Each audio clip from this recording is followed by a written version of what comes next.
Welcome, everyone, to today's webinar, Website and Member Privacy. Before we get started, like I said, there are still some people joining us, so we'll go through just a little bit of housekeeping before we dive into our topic. First up, all of your phones and microphones are muted. So if you have any questions during today's webinar, you can enter them in the chat. My favorite teammate, Devin, is going to be in the chat answering your questions. Of course, we'll have time for live Q&A as always at the end of our session today. But if you have any burning questions, you can go ahead and ask them and you'll get your answers live. A recording of this webinar will be available on our YouTube channel. So if you aren't able to stay for the entire thing, you can access that there. And if you're also interested in signing up for additional webinars, you can check them out on our calendar, clubexpress.com/calendar, or just by clicking the calendar option on the menu. The benefit to registering for those webinars in advance is that you have the opportunity to ask questions or submit things that you'd like to see demonstrated during the webinar, and we can roll those into what we show you for that specific feature or that module. And as I mentioned, this webinar is being recorded and a copy of it is going to be posted to our YouTube channel. While you're on our YouTube channel, double checking something that you heard today, you're going to want to hit that subscribe button. That ensures that you get notified every time we post a new video or tutorial to our channel. Now, without further ado, let's dive in. So today we're going to be talking about two different types of privacy that you as administrators and even coordinators have control over on your website, and how you can really make sure that you're making the most of the tools that we give you and that you're giving your members the most control over their own data. So the two types of privacy that we're going to be talking about today are website privacy and member privacy. And the goal really is to make sure that you as an organization and your members feel comfortable just being themselves as part of your organization. They feel comfortable being free to express themselves on your site.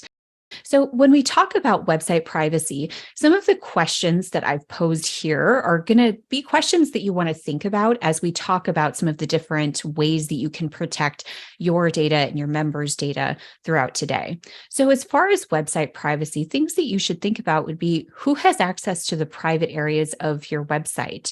What are they able to change?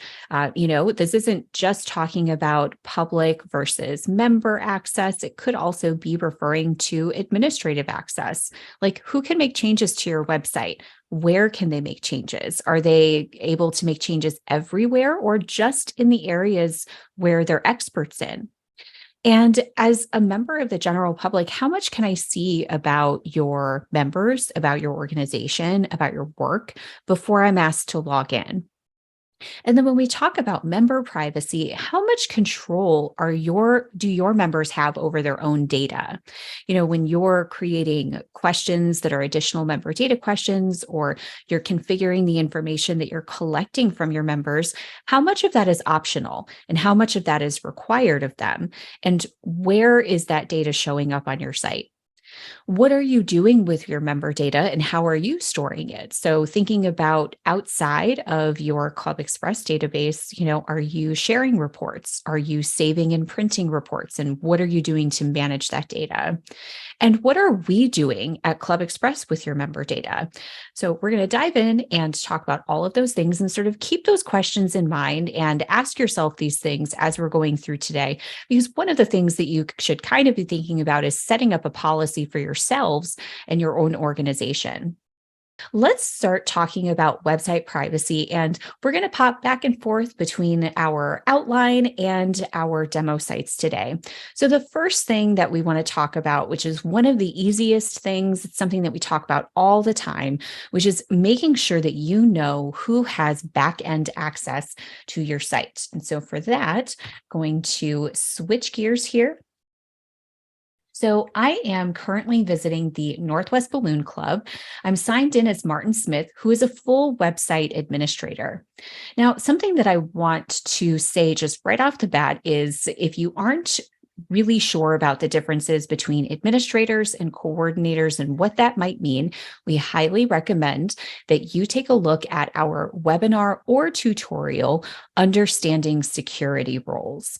That's going to give you a really good idea of the different levels of security that you can have within your administrators, coordinators, your board, anybody who's helping out on your website. And I want to fast forward to when you've already set up your administrators and coordinators. Perhaps you haven't taken a look at them in a while.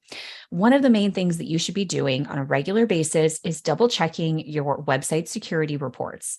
In the website tab, under the report section, you have a couple of different reports that you can run. What we're focused on today is just website security. Your website security report is going to give you a complete list of everyone who has access to any backend item on your site, whether that's a full website administrator or a coordinator who only has access to certain items. It also includes information on subgroup administrators as well. So we can run this by function or by member, whatever works best for your reporting purposes. We'll go ahead and run this by function. And we'll run it as a PDF. We'll go ahead and open that up in a new tab. And so now we can get a little bit of an idea here of the separation. We see our list of full website administrators followed by coordinators, and all of those functions are in alphabetical order. And if I jump towards the end, I can see further my list of subgroup administrators along with which subgroup they would belong to. So that's a report that you want to make sure that you run on a regular basis just to get an idea of who still has access to everything on your site. Now, something else to note as far as administrators and coordinators, we mentioned that we want to make sure that you understand the differences between each of those levels of security. But we also want you to impress upon future administrators what type of access they have and what that means. So one of the things that we in the education department hear a lot as we go through trainings is tips from other clubs. What are they doing as far as privacy? What are they doing as far as really anything? And that's where we get a lot of ideas from. So this is not a ClubExpress original idea. It definitely came from another club, but there are other clubs who are creating forms for their own administrators to acknowledge their club's privacy policy.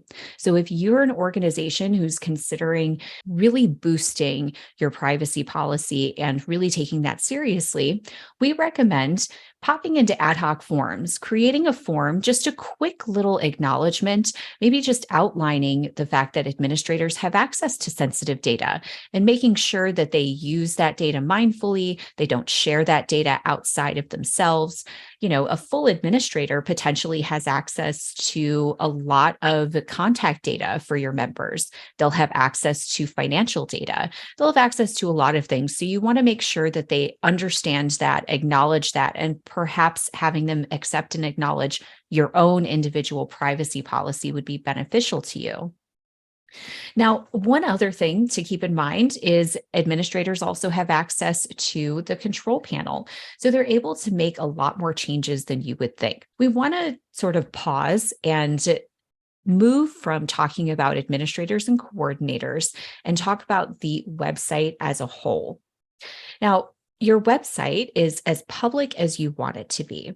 And that starts with you determining what's on your website menu, what modules are available to the general public, what's going to be available to your members only. You likely made a lot of those decisions at the very start and maybe have stopped making some of those decisions as the life of your site has gone on. But that doesn't mean that you don't want to give your website just a quick little audit to see what may have gotten added since the last time you really paid attention to the menu, what links are available. We recommend logging out of your site completely and just see what you see. Browse your website, click all the links, click links on different pages to see where that actually takes you. You never know what you might find. And if you really do want to make sure that your website is, for lack of a better phrase, locked down tight, the best way to do that is just browse it as somebody who isn't a member of your organization. And as we'll talk about when we talk about member privacy, it's actually something we recommend that your members do as well. So, once you've taken some time to log out of your website and completely browse your website as a non member, check for what you need to make private. Check for what you can see as a non member that, whoops, you weren't really supposed to see, and log back in and make those changes. So, first thing that you would want to take a look at would be what modules are member facing and what modules can members of the general public see. So, when we're talking about module visibility and what that means for your members and non members, it doesn't just mean whether or not the module is on a member menu. Now, when I logged out, I didn't have access to the member directory, but now that I'm signed in, I do have access to the member directory. And if I take a look at my member directory in my website modules, I can see that little icon next to it that says that it's only visible to members. And I can see that legend right next to my website modules. Now, again, we're going to pop back into the control panel and do a much deeper dive in a couple of weeks. But what I want to point out here is that you have two different ways to sort of protect the modules and the information in those modules from eyes of the public. The first would be simply not placing it on a public facing menu. But menus aren't always enough to stop someone from being able to access information. So you'll see here that there are some additional modules just in the People tab that are available to members of the public and members of the organization. So, keeping in mind that if someone had a direct link to the business directory or to the interest module, even though it's not on the public facing menu, if it's a public facing module, someone would be able to access it. So it might seem like a little bit extra, a little bit more than you might really need. But if you really are looking to take it to that next step or take it all the way, you want to make sure that you have all of your ducks in a row. Taking a look at your visibility settings. And remember, in 2 weeks, we'll be talking about that in detail. If you can't wait, we recommend that you check out our control panel tutorials on our YouTube channel. When we're talking about module visibility, just because a module is visible to members of the general public, so someone who might just find your website through Google, doesn't mean that everything in that module has to be visible. And there are plenty of modules built into your website that behave that way. So we're talking about the event calendar. We're talking about the document library. With both of those modules, they're great examples of a module that you can make visible on your site, but you have granular control over the things in that module and whether or not those individual items are visible. So when you're creating events, remember that you have a lot of control over not just whether the event is visible, but who can register for the event and when. With your document library, you can have control down to the document of whether or not that's going to be visible or something that can be downloaded. When we're talking about modules, again, talking about module visibility and item visibility, and talking about visibility based on whether it's on the menu or whether you're accessing it with a direct link. So, double checking that all of those things are exactly the way you want them. There is no right or wrong answer. There aren't things that we always recommend that you keep public or private, but it's just what fits your organization. Now, there are some other modules that you want to keep in mind as far as visibility, but for slightly different reasons. So, there are what we would refer to as member driven modules. Modules that are built into your site, which rely mostly on member contribution and content.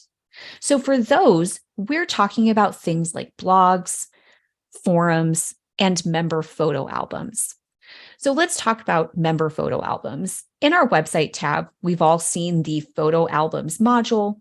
That's just a way that you as an organization or a club can share photos that you have collected into different albums from events or from anything. Now, you also have the option to allow members to post photo albums. So, keeping in mind that some of that content might be member created, making sure that your members know that when they're adding that content. And we'll talk a little bit about that in our coming moments. And then when we're talking about blogs and forums, it's the same idea. Your blogs are likely user generated content. You also have in both the blogs and forums instances where members are expressing their own opinions and their own ideas in what is, yes, a public forum, but that forum, they might assume that those forums are only going to be visible to the members of the organization. So, this is true whether you are maybe an organization that's a local political organization, or you're just a local cycling organization that has very strong opinions about bike seats. So, you want to keep in mind whether or not your members are expecting their thoughts, their opinions, their content to be private, or whether they're aware that those types of things might be made public.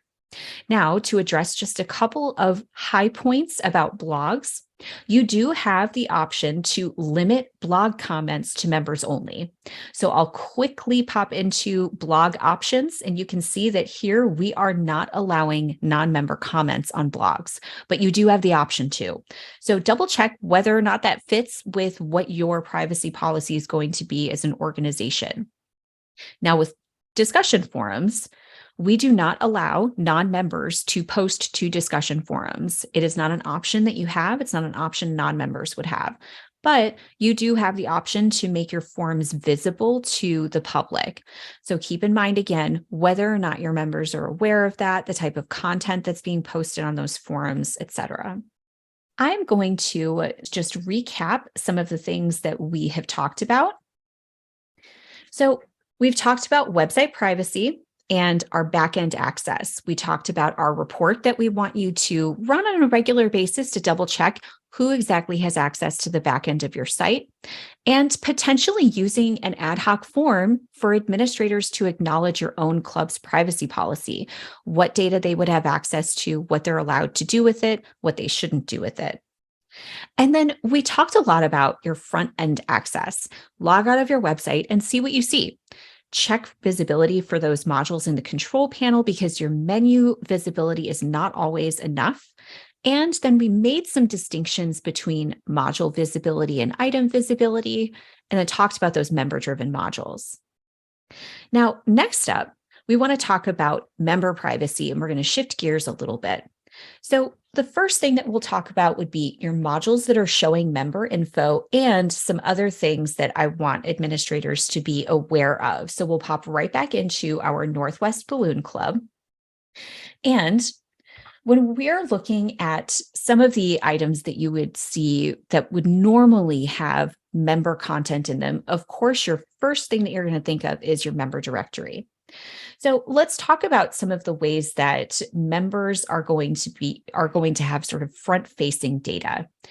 Anytime a member is adding themselves to your site, they're obviously entering in some contact info. They're potentially adding in interests, maybe answering some additional member data questions. There's so much that gets added into the member directory. So it's really important that your members know that, know what's getting added, and even potentially have some more control over that. Now, we recently updated our tutorial for the committees module, and many of you who've used committees know that it has a striking similar visual appearance to the member directory. So keeping in mind some of that extra information that you'd see in the member directory, contact information, phone numbers, email addresses, a profile picture, social media information, all of that can be added in. So what we're going to do is we're going to pop into our demo test club, and we want to take a look at Martin Smith's directory listing. And hopefully I haven't gotten logged out. So when I'm looking at Martin Smith's directory listing, I, as Martin Smith, am seeing everything. So I can see all of the information about me that's going to be included in the directory potentially, because I also have the ability to edit this listing. I have the ability to control what's being displayed about this, about myself, about Martin. Now, if I scroll through this, I can see all of my contact information and some additional personal information. I see additional information, which is where your additional member data questions will sit. My biography, which is something that I, as Martin Smith, would have created. Interests, photo albums, blogs, achievements, and collectibles, all of those, if they're activated on your site, will appear in the member directory, and they're all pulling automatically from that particular module. Now, if I go ahead and edit my directory listing, I'll go ahead and select that pencil icon. At the very top, I have what I see first is my visibility setting. Now, as an administrator, when you are configuring the standard member directory, you have the option to determine whether or not members can control their own visibility settings. And if they can, what's the default setting if they just don't touch it? Now, this gives your members essentially full control over what information they want shown, because even if they don't want just their name, city, and state shown, they can opt not to be listed in the directory at all. And it really gives your members, again, more control. It allows them to feel more comfortable potentially joining your organization, knowing that they have control over that information. And then you'll see some additional items that were included in the member directory as well. Now, when we talked about our member directory listing, in addition to all of let's go into our directory from the front end, in addition to some of those basic info items, you also have additional member data questions that you're potentially answering with sensitive information that you want your members to know whether or not those questions are going to be displayed in the member directory. Now, we have covered additional member data questions in a lot of past tutorials and webinars. We highly encourage you to visit our YouTube channel, search for additional member data questions, and learn more about the different levels of visibility that those questions can have. You can create questions that are visible to administrator eyes only, and you can also create questions that are going to be visible in the member directory, so that when I scroll through, I can see all the information that that particular member wants me to see about them. Now, when you're creating additional member data questions, I'll pop again, this will be a very quick pop in because we do have a lot of other tutorials that cover this. When I'm taking a look at additional member data questions, I have the option with any question that I create across my site, additional member data questions, questions with events, anything like that, to add a note to that question. So if you are intending for some of these questions to be visible to the public, you should absolutely let someone know. So if I say, for example, my languages list, I'll go ahead and edit that question. Now, in the notes of this question, I've just added why we want to know what languages they speak, which of course just adds into members understanding where this data is going. What is it being used for? Why are you concerned with how many languages I can speak? Oh, well, you just need to know if I can volunteer to translate at an event. That makes great sense. So you can even add in an additional note that this will be visible in the directory. And now that note is going to appear underneath the question whenever that member answers it. And you can add that note into all of your questions that you intend to be public facing. So I'll go ahead and save that. And further, we can see some of the visibility settings very quickly for all of our additional member data questions. So we highly encourage you to just double check all of that info. Now, we just recently hosted a webinar on our people options. Hopefully you were attending, but if you didn't, you can always check that video on our YouTube channel. Configuring people options, that is where you are determining all of the basic data that you're collecting for all of your members. Much of this can potentially be included in their member directory listing. So keep in mind, all of this information that you're collecting, are you making it optional? If you're forcing members to be listed in your member directory, are you at least allowing them to choose what information they can even enter in as their contact information?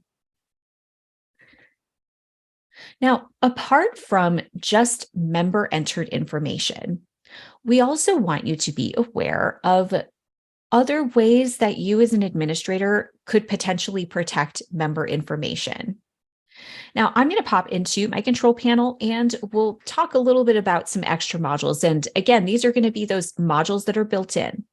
We talked about events as another example of a module where you can have the entire module be available to members of the public, but not necessarily every single event.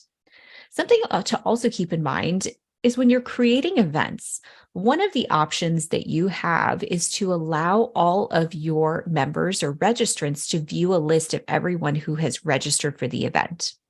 So that's something that your members may not necessarily know until they've already signed up and see their name on a registrant list. They may not be comfortable with other people knowing if they've registered for an event. But you do have the option to say, I only want registrants to be able to see who else is registered. So keep in mind that with events, again, are you sure that your members know that certain data is being shared about them, even if it's just the fact that they're going to an event? And the same is true for volunteering opportunities. With volunteering opportunities, you also have the option to display member names that are registered or even non-member information of people who have registered for upcoming volunteering opportunities. Do your members know that their name might be out there for that? Are they okay with that? Would they rather not have their name listed? All things to keep in mind. And another sort of section where you would want to focus on what information is being shown would be your contacts and titles. Now, with our contact us and title section, remember that those two go hand in hand. And if you take a look at our Understanding Security Roles tutorial, which is where you'll learn a lot more about those levels of security, you'll also learn about your contacts and titles and how to make sure that you get all of those squared away. Now, we talk a lot about making sure that folks can contact who they need to contact at your club. But in this specific case, what I want to point out with your contacts is that with every website contact, you determine as an admin whether or not they're shown on that contact us page and what information is shown about them and to whom. You as an admin are making this distinction. So that member that you're displaying on that contact us page may not necessarily be able to say, don't show my phone number until they see their phone number listed on the site.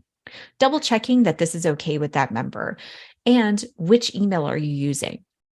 If you are using that member's email address, just make sure that they know that. Perhaps they would prefer that a title email be set up so they don't have to share their private email for club or association business. Keeping in mind again that those are all options. There aren't right or wrong answers. It's not wrong to use a member's personal email address as the contact for your club president.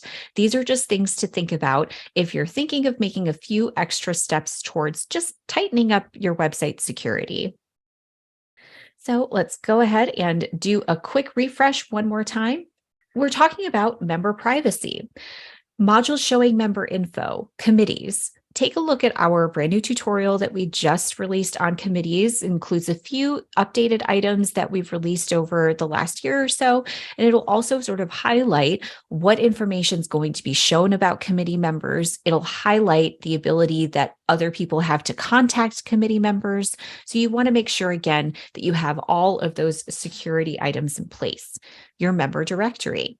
When you're asking additional member data questions, definitely let members know whether or not that's potentially going to be included in the member directory. And we want to encourage you to allow your users to choose their directory visibility settings. We have tutorials available on the member directories. We highly encourage you to watch those. It'll give you not just tips on visibility settings, but tips in general about the member directory. And what information are we contacting from, or are we collecting from your members, and what information is being shown about them? There are a lot of different levels and layers to this. So we encourage you, again, to take a step back and start browsing your site, not just as an administrator. But moving back into your administrator hat, we want to show you that registrant names and events can be populated. Same with participation in volunteering opportunities. Do your members know that? Do you know that? Do you know that sometimes you have the option to include that information? And your contacts and titles. Make sure that if you're including that member email address, the member is aware of it. Do they have a preference to not use their personal information on a public-facing site?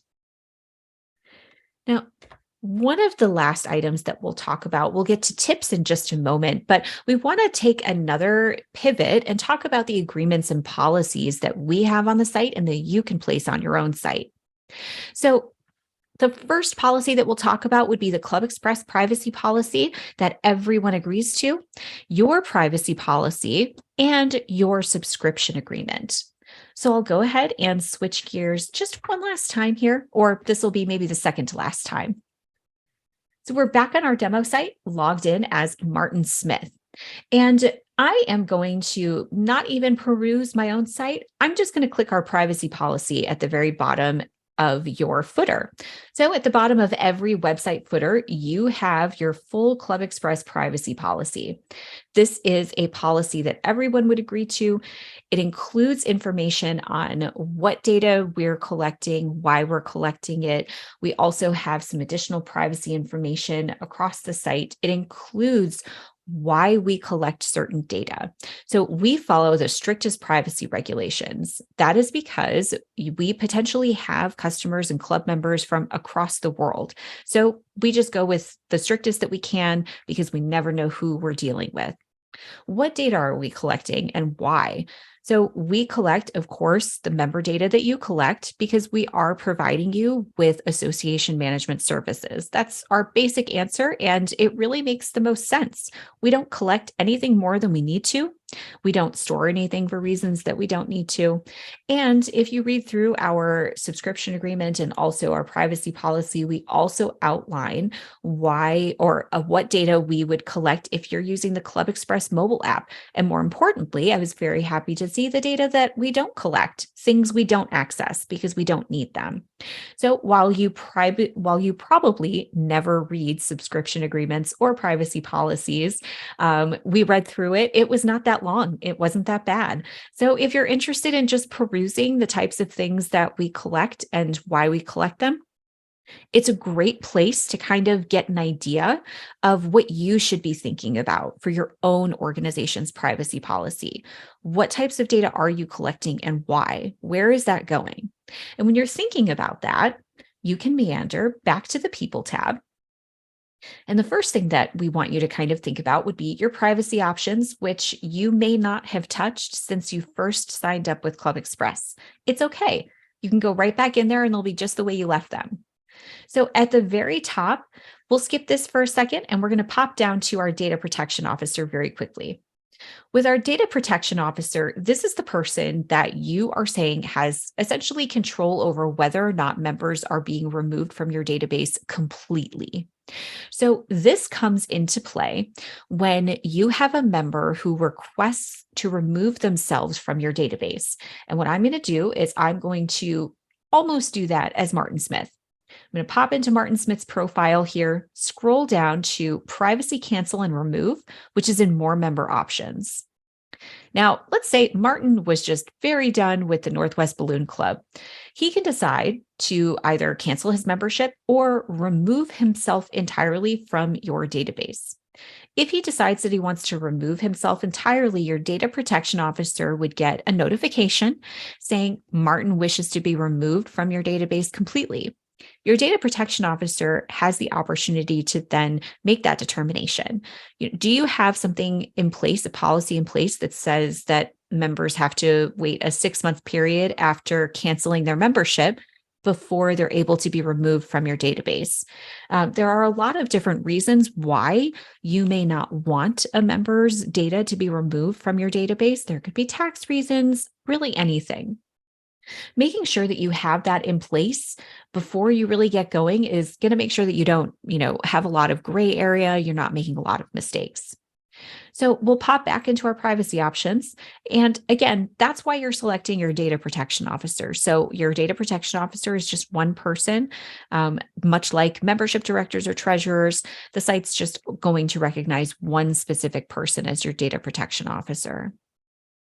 Next up, in your multi-person memberships, if the primary member requests to be forgotten, what happens with everyone else who might be associated with their membership? And as you can see, we offer both options to either forget all associated members or just the primary member and drop the associated members. So there's not a right or wrong answer. It's just what works best for your organization. Moving back up to the top, now that we've talked about data protection and dropping members, at the very top, we have a section to note whether or not your club shares its data with a third party.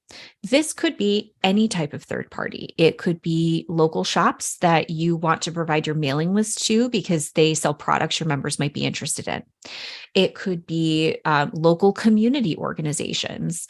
It really could be anything. But the question is, do your members know about it? And do they have an option to control that? So if you are sharing member data, you can say, yes, I am, and enter in some additional text. And then your members would have the option to opt in or out of that sharing. So if you pop into some of our demo sites, some of the member signups will have that option, and you'll just check a box saying, I'm okay with it or I'm not okay with it. Remember that your members will always have the option to opt out of your marketing emails. They won't be able to opt out of system emails, of course. We do know that. But those marketing emails, those blast emails, they're able to opt out of those. And they would also be able to opt out of data sharing that you might be participating in. Now, going back to some of the other policies that you can create, we've talked about your own privacy policy.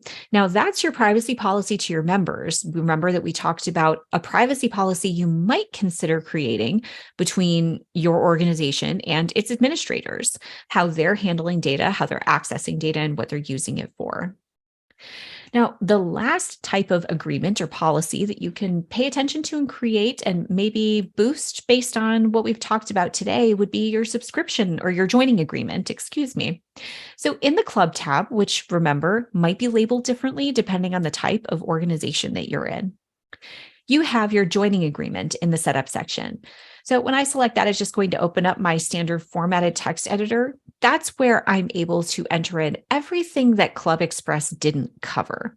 So anything that you want to add in about what you're doing with your members' data, where it's going, what you're doing with your website, and what you might want to place on your website and not place on your website. Anything that your members should know about what you're doing as an organization, throw that in your subscription agreement. We can't guarantee that your members are going to read it, but you do need to place that out there, if it's something that you want to at least be able to say that you did let your members know. And then remember that you also have the ability to adjust system emails and send out blast emails to remind your members, hey, double check what setting you have selected for your directory listing, because we want to make sure that you know what information is being shared about you. Now, we'll go back into our final slide here, and we'll kind of wrap up some of the items that we've talked about. One thing that I did want to throw out there is within our ClubExpress privacy policy, we do actually recommend that your members do the same thing that we recommended that you as administrators do, which is sign out of the site and browse the site as a member of the public without signing in to see what they see. Do they feel comfortable about what they're seeing? And would they feel comfortable if someone else were to see that information about them? So to sum up, here are some tips and best practices that we've sort of come up with as far as website security and making sure that you're as protected as you can be. Make sure your administrators and coordinators understand their access and what it means. Make sure that you are letting them know that they should be sensitive to the data that they're seeing, addresses, contact information, letting them know not to give out that information. With smaller organizations, people might be tempted to let procedure and policy fall by the wayside, but even in smaller organizations, there isn't anything wrong with having strict policies of what your admins are allowed to look at, what they're allowed to do with that data. And allow your members to control visibility and participation in the directory. And at the very least, if you aren't allowing them to control participation in the directory, at least give them options to not answer certain questions if it isn't something that your organization requires. And encourage your members to sign out and browse. We encourage them to do it in our privacy policy. We're encouraging you as administrators to sign out and browse. And you also want to let your members know when you're making visibility changes that might affect them. So sending them that quick email, notifying them that you're going to potentially make forums visible to non-members.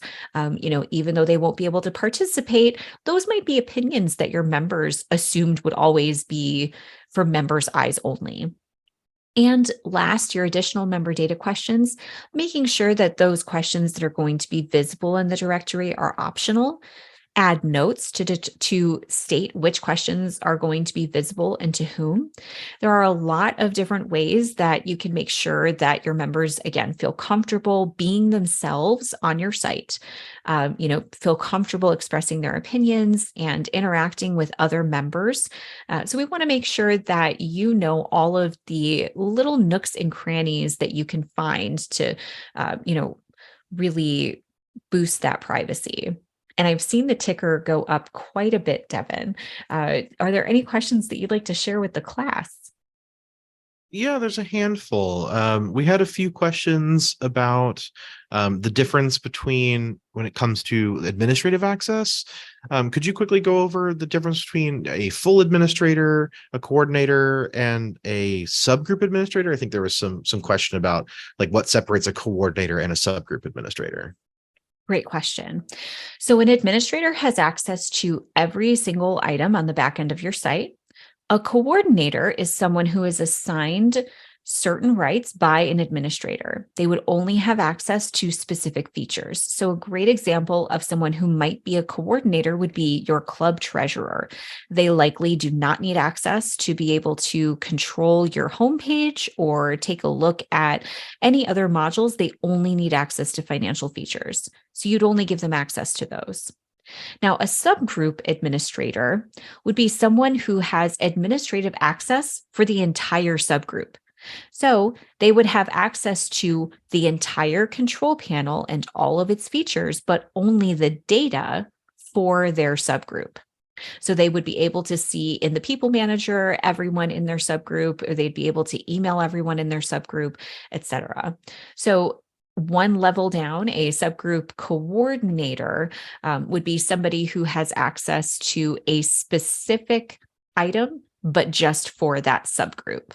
We also got another question. This is one that comes up quite often is like, I am missing the club tab. So it's important to remember the club tab changes its name depending on what type of organization you're running. So the club tab is going to show up between money and communications. And it will either say club, it might say association, it might say league. There's a wide range of the nomenclature for the different people that use ClubExpress. But if you don't see club, it might just say something else. So you're just looking for the tab again in between money and communications, whatever shows up there. Whenever we say the phrase club tab, it might be slightly different for your organization, but that's what you're looking for. We had a few questions about if we add an additional member data field, when does that show up for members? So that'll show up immediately. Your additional member data questions can be either visible in the member profile. You can add them to be visible within the member sign up and renewal process. So those questions become available to the members immediately. You would have to prompt them to go in and answer them if they've been added to their profile and they don't know it. So as a member, if I hover over my profile and I'm in my member profile and I select additional member data, as a member, I may not have a reason to visit that panel if you as an admin don't tell me, hey, there are new questions for you to answer, but they will be available immediately for the member to answer. Another interesting question that we got was, will they, very related, will they see that option when they join or renew? And it really depends on how you set up that section of your control panel. So I think Sam is going to go show us that right now. Yes. So you can see that within the additional member data search results grid, this MApp column stands for membership application, and it notes very quickly whether or not these questions are appearing in the membership application. So if I say languages and I select that question, and it is down at the very bottom here, membership application. So this controls whether or not it even appears in the membership application. If it's selected as NA, it only appears in the profile. And then, of course, optional or required just notes whether or not the member can skip that question when they're signing up. Another question we got was for committees for privacy options. So obviously we talked a lot about what shows up in the membership directory, but there are also individual listings in our committees as well. And there was a question, do the visibility settings also apply to committees? And yes, they do. So if a member belongs to a committee, but they have chosen not to share their information in the directory, they also will not show up in the committee. Similarly, whatever limitations they put, so if they choose not to share their email, or they choose not to share their, profile bio, anything like that, whatever they choose not to share in the directory also will not be shared in the committee listing as well. One thing that did come up was someone was asking about additional fields for emails. So if they have, say, a professional organization where people have, a personal email where they receive emails from the club, but they also have a private, or not a professional email associated with their organization, that would be something we would manage through additional member data as well. So keep in mind, additional member data can be used for all sorts of things and organized in various ways. Keeping up with additional member data, can be daunting at first, but once you get, pretty versed at creating those different questions and using it and formatting the way that page looks, you can go in and create a field that asks for additional emails in the additional member data section, so that when they join or when they sign up, there will be added fields for them to fill in the email for their private, for their professional organization. Someone did ask, how do you make an admin? How do you set someone up as an admin for a calendar event? I would recommend, we can probably show that really quickly, but we also have webinars going over event creation. Whenever you're creating an event, there's a section called event contacts. And whenever you are creating an event, you can list someone as a contact, and anyone who is listed as a contact will have a little checkbox that says admin on it. So if we go and look at this event right here, you'll see we've got Colleen Carter set up as a contact, and there's a little checkbox that says admin rights. If you check that box that says admin rights when you are adding a contact, that will give this person admin control over just this event. So they would be a coordinator, but only for this event. And that would give them access to make changes and register people and do all the things that an admin can do on an event, but only applying to just this one event. Kind of like opening up a nesting doll of website security. They get tinier and tinier with their responsibilities and their access. Yeah. Someone just made a great point in the comments as well. I appreciate this. I was actually planning on mentioning this anyway, but someone pointed out, make sure when you're looking at the directory, if you are looking at the member directory as an administrator, you are going to see everything. You're going to see all the details. So if you're logged in as an administrator, you might get a little bit spooked and say, oh no, every member is sharing all of their cell phone and their personal information. That is because you are looking at it as an administrator. So because we're logged in as an admin, we see all the details, because again, we have access to everything as administrators.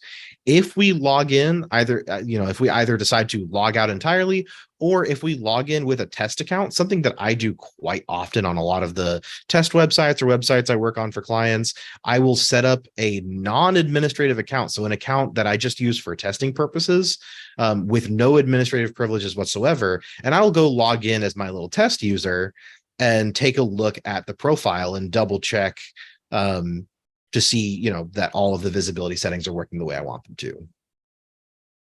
One additional point that I will mention, which I forgot to mention as part of my session, is something to also keep in mind is when you are sharing reports that you might be downloading from your site, who you're sharing them to and why. Many administrators are required to share reports to, from chapter levels up to region or parent levels of your organization. But keeping in mind how you might be storing some of that information and what's included in it. We only have control over our servers, our sites, and what we do with your data. But once you've downloaded a report, once you've forwarded that outside your organization, that becomes a whole different story. So you want to, still keep in mind those general internet best practices when you're handling what could potentially be sensitive member data. So is there a way for members to control visibility for members versus non-members not controlled by the module settings? I believe that is, I believe the only visibility, the control they get is that one setting in their profile. That is kind of the end all be all for what they want to share. And that will apply to a lot of different listings throughout the website. So that's your visibility control right there that they will use, that will apply to a lot of other settings. Otherwise, it just boils down to, if they don't want to share a piece of information about themselves, it's usually just as simple as not listing it. Usually, in most cases, a majority of these fields are not required. If they don't want to share their LinkedIn link, they don't need to fill that in. If they don't want to share, their address, as long as you don't set that up as a required field, they don't necessarily need to fill that in. So, primarily they just need to fill in whatever they do want to share or whatever is required by their organization, and then control their visibility with this setting on their member bio page. I did remember one additional item that I wanted to point out is that something to share with your members when they're trying to determine what visibility setting they want. If you click on the help icon and expand the first option in the member directory, we have a great little table that shows you what is shown when you select each listing. So it's highly encouraged that you take a look at this and you potentially share this with your members so they can make the right decision for themselves. Someone said they had a simple question: how do you reach the member roster? The roster kind of exists in a handful of ways. If you're talking about the directory, as an administrator, you can always go through the control panel. And if you want to make your membership directory visible for your members, you can add it to your website menu. So we're looking at the control panel right now, and the member directory is going to show up in the people tab of the control panel under the website modules section. And that's where we can get to look at our member roster. And we just saw Sam switch to view mode to take a look at it as a member. The other option would be to make sure when you go to your control panel under the website tab, you're going to want to click on the menus option and add that roster to your website menu. And that will give both you and your members access. So we're heading over to the website tab, going to the setup section, clicking on menus, and it will load into our menu editor. And this is where we can go in and edit what shows up on our website navigation. And you'll see we've already got a pretty robust website navigation setup. But if we look at the resources mega menu, we've got some of our submenus on there. And then if we go to the resources submenu, I believe our directory is listed there. So there's our business directory. And then our roster is the name that we're using for the member directory. Keep in mind, you're able to rename modules. So on our menu, it says roster. That is just another name for the membership directory. We'll be going over in 2 weeks. We'll be going over a lot of our control panel settings. So keep an eye out for that webinar where we'll go over how to rename and how to choose what names apply to what sections when we're talking about naming our modules. Oh, there's one question. So there are 3 agreements that I talked about. So yes, there are 3 agreements that you can kind of be aware of, but there are really only 2 that your members might see. So that would be the subscription agreement that you would come up with and the general privacy policy. So if you wanted to create your own separate privacy policy for your organization to administrators of your organization, you can certainly do that. The sort of built-in agreements on your site would be that privacy policy. So if you'll recall, that's when you're signing up and you say, don't email me or do email me. And then your joining agreement. Now, not every organization has their own joining agreement. It's an option for you to be able to include that in your sign up and renewal process. But those are those 2 agreements. And then if you want to create some additional privacy notes for yourself and for it, sort of intra-organization privacy policies and notes, that would be a 3rd option. And let's see. So someone did ask if they have a test profile. Does that test member also receive all the normal emails? It depends on how you set up your test profile.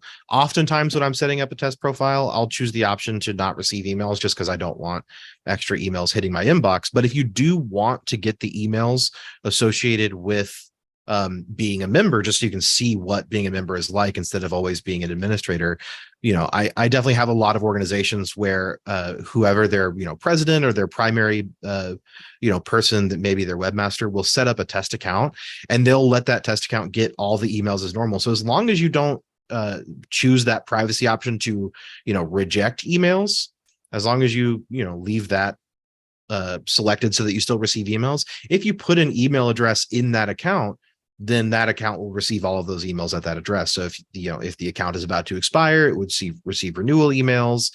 If an email blast is sent to all members, if the test member account is active, then it would receive them. So I would usually name it something like test member, first name, last name. But as long as you set it up just like you would any other member, it would function just like any other member, and you're able to log in and kind of play around with that test account to see what things look like for non-administrators. Someone asked, Sam, will you show how to get to that table of all of the different visibility settings one more time? Yes, I can. So if I am taking a look at my directory listing and I am in edit mode for my own listing, I happen to be signed in as an administrator, but this is what you see when you are a member and you want to edit your directory and bio settings. And I click that question mark, and it actually populated for me automatically. But if I'm on that member directory page and I expand the first section for my member photos and information, my visibility settings, and I have that great table that's going to show me what's shown and what's not shown. And then keep in mind that, some of this information might be stuff that you're not collecting. So you might not have collectibles enabled on your site. You might not be collecting interests. Then those won't matter. Another note as we're getting close to our hour here, I got a lot of questions of people saying, how often should I run the security report? Should I give control for different clubs, different access, what access should I be giving different people? That's a hard question for us to answer. The reason for that is all of our organizations have different levels of privacy, have different levels of security. We have professional organizations, we have, enthusiast organizations. So this webinar is more to equip you and your leadership team with the knowledge of what security options are available to you and your organization. So this is, a webinar you can come and look at and say, hey, we have the ability to run a security report and see who has access to what pages of the website. Should we run that weekly? Should we run that monthly? Should we run that yearly? And that is really a decision for you and your leadership team to decide on. It's not really our place to say you need to run that, every day or every 6 months or something like that. It's something that you need to decide between your leadership team and your members, how comfortable you are with that. And then also, just like, who should have access to what controls, and, how open should we be with controls for subgroups and things like that. That's the kind of the same answer. If you have a very large organization with lots of subgroups, it might be very important for your kind of administrative workload to divvy up and kind of, I'm blanking on the word, but, hand out, delegate. Thank you, yes. Sam. Delegate some of those responsibilities to subgroups. And that's why we have so many different levels of access, so that you can, break down a coordinator and break down subgroup coordinators, so that you can say, these people have access to these tools. So if something happens in that area, you can go and say, only these 5 people have access to this section. So we know whatever happened, was confined to this group, as opposed to giving everyone administrative control. And if you have 50 administrators, suddenly it's hard to keep track of who made what changes. So, being very diligent about who has what control is very important, but it's also useful to delegate those controls so that your small administrative team isn't, on the hook for hundreds of members. So a lot of that really comes down to the size of your organization and the sensitivity of the information your organization shares. The difference between some of our professional organizations that are maybe, legal organizations, their needs are going to be slightly different than, a knitting club with, 50 members. It's going to be really up to the different type of organization to decide what your security needs are. And there's one last question that I will just go ahead and answer quickly. So, clubs who are mailing out periodic emails to non members, they don't have any sort of privacy policy or thing that they're sort of checking off. Now, your non members will have submitted their email addresses, really being part of a mailing list or desiring to be part of a mailing list or maybe registering for an event. With your emails, and Devin, correct me if I'm wrong, but there is an opt-out message that gets added to the bottom of every email. And that would be the way that your non-members would be able to opt out of those emails. Is that correct? Yes. So we Okay. are we are required by, I think it's the FCC. I can't remember exactly which legal organization, but we are required whenever we send blast emails out to, multiple people at once. There are communication laws that require us to allow people to say, hey, I don't want to get these emails anymore. So whether they're a non-member or a member, they will have that option in the email to click an unsubscribe button. If they're a member, it's going to take them to their member profile where they can control their privacy settings. If they're a non-member and they click on that unsubscribe option, it's just going to take them to a basic landing page where it says you have been unsubscribed. If they want to resubscribe to those emails, they would just need to, attend another event and put in their email address again, and it would, start sending them emails again if they don't choose to unsubscribe again after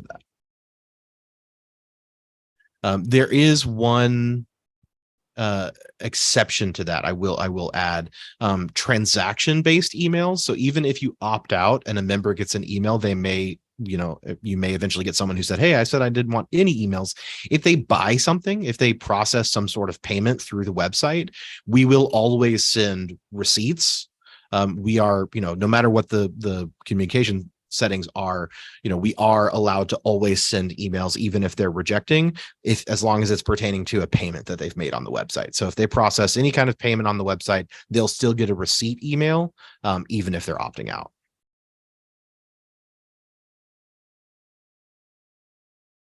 All right. I think that might cover it. Thank you, everyone, for your amazing questions and comments. We really appreciate them. We appreciate your participation. We were a lively bunch today. We hope you have a wonderful rest of your day. Bye, everyone.